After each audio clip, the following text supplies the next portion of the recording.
Hi, welcome back to the BC Automotive channel. I've got a case study today, 2010 Kia Sportage, however you want to say it. The blower motor doesn't work at all. That's it. It just doesn't do anything on any speed.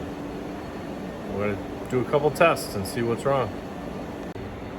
The blower motor itself lives under the dash on the passenger side, like most. We'll have a look there, make sure everything's connected. So the blower motor itself was already replaced. Somebody's been poking around. So on this one, it uses a regular blower motor. There's a blower motor relay, which you'll see on the wiring diagram, and the blower motor resistor lives up under here. It appears as though they already replaced that as well. Here's the wiring diagram. There's our blower motor, and we can see that the relay gets powered up by this 40 amp fuse in the underhood fuse block, which I've checked, and it is intact, and it does have power on both sides. This 10 amp air conditioning fuse in the interior junction block fuse panel, that fuse also is intact, has power on both sides. So that powers up the control side of the relay at this pink wire, which I just tested, and that does have power. This fuse feeds the load side of the relay on this red wire, and there is no power present there. I kind of skipped a step there. We have no power. Our initial test that we did showed no power here at the blower motor on the orange wire with the system powered up and turned on. No power there, and we're going backwards. So we've got 0 volts right here at the red wire at the relay. So now we're going to go backwards. Our next step, we're going to check this connector, EM01.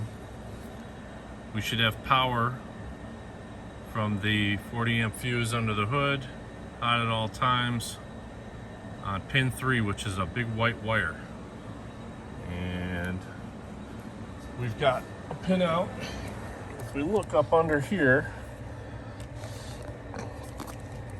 and I found in service information where this connector lives. It's not really super for the camera angle in this case, but that's our connector. And we need to see if we have power. You can see it there. If we can get our test light in there, we're gonna have to get a back probe tool. This is all part of the fun.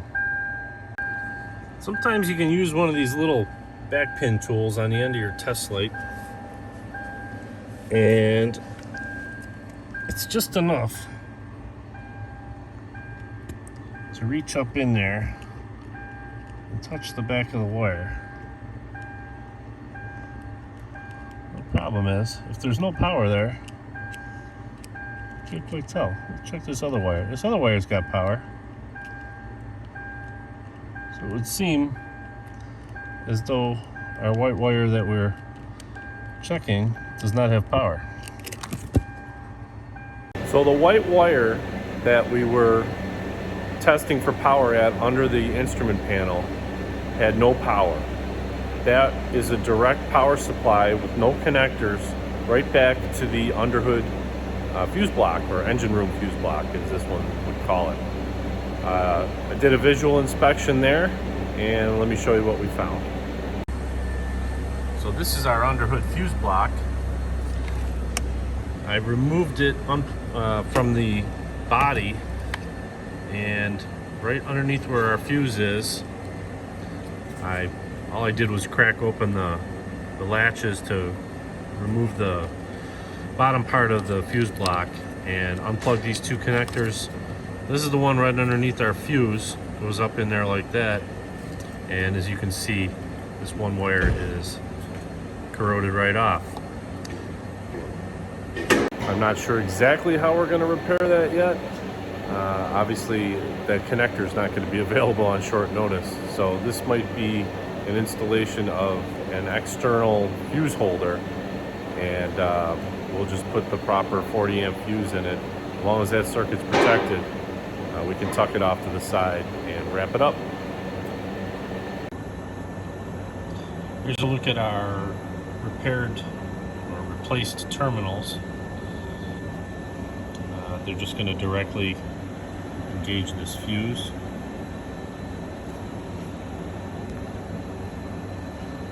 It's definitely not ideal. I would have loved to have been able to get the correct connector for the underside of this fuse block. It wasn't available. It was going to be, this would turn into days and days and days. What I really would have loved to have repaired it that way, but to get this customer back on the road. It's going to be fully functional. It's still going to be fuse protected. We're just going to wrap that up really well in some protective tape and put it off to the side of the harness, and it's going to function just as it should. And that's that. All right. This part of the video, I'm doing this because it's important, and I want to let all my fellow techs know that it's okay to do this. I'm owning my mistake. My mistake was I'm a tech here, but I'm also the owner, and I've been running around doing a million things. I took this job over from another tech who was leaving because he had taken a couple vacation days. You know how that works out when the job goes from one guy to another. Well, we all missed a few things, and we all tried to rush through a few things, and that never works either. So I'm having to step back after doing basically a bypass that I'm not super proud of. The last thing I said about putting an inline fuse in, I misread the wiring. I just totally misread it, and I jumpered together two things that have nothing to, they're basically both power feeds. So now I got a whole bunch of other stuff that doesn't work. It's okay, I admit it, and tomorrow's Saturday. I'm gonna come in and I'm gonna, we're not open, so I'm just gonna come in, I'm gonna sit down with this car, and it's gonna be nice and quiet, and I'm gonna wire everything up. Hopefully this fuse box isn't bad, which I'll show you a picture of too. But it's okay, because I know you guys all know, and girls, that this happens. Everybody, no matter how experienced, I'm 45 years old.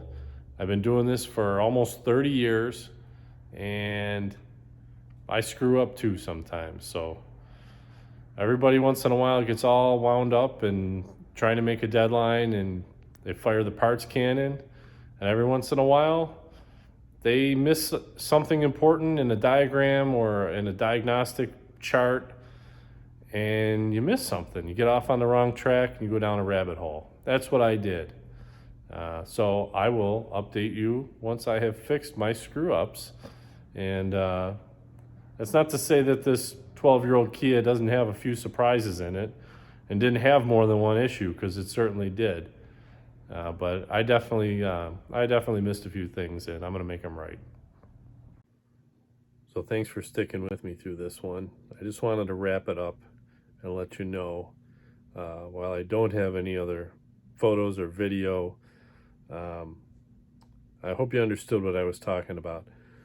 What I missed was that the two wires I connected with the inline, or the J-case fuse that I put in, those were actually two separate power feeds. And that's where I got off track, because I was trying to run the rest of the shop and I had all these other jobs in my head, and I got off track. So I went back today and I got everything wired up properly. I wound up just cutting out I had cut out that original bad connector, I put some nice big terminals on there, and I reconnected them to the fuse block and put it all back together, and everything worked just as it should. So again, the point of this is, I guess it's a lot like a lot of jobs that we face, and whether you're working on cars or whatever you do for a living, you know that